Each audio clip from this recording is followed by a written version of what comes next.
Hi, Ma'am Carol. May gabi isin Wadera. So, ako dahil si John ni Abiso from Humes Francis Bacon. Ako ding report ng is about siya sa illustrated novel. So, novel is, akong pagsabot is kanang mga libro siya nga, mga no limitang hiri, mga nga na bitaw siya ma'am, about siya sa books. So, definition. An extended narrative with multiple image that, alongside the text, contribute to the story's meaning, emotion, and themes. So, naka-example during nga tulo ka buok, ma'am. So, we have, three example. We have first is Breakfast of Champion by Kurt Vonnegut. Mo ni siya, ma'am. Kani siya. Wait lang. Kay against kaya siya kana mo na siya nga box ma'am, kana siya mo na siya ang breakfast mo na siya ma'am.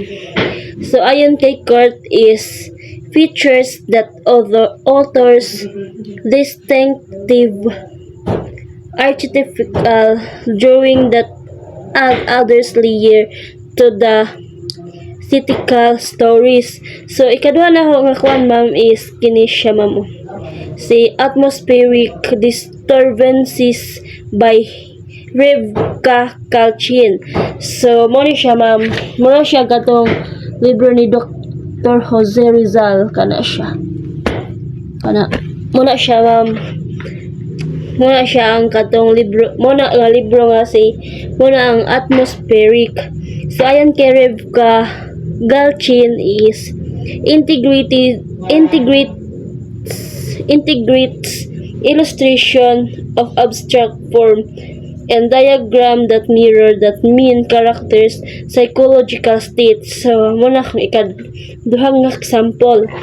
So ikatulo na ko ma'am is Harry Potter Illustrated edition full color muna siya ma'am.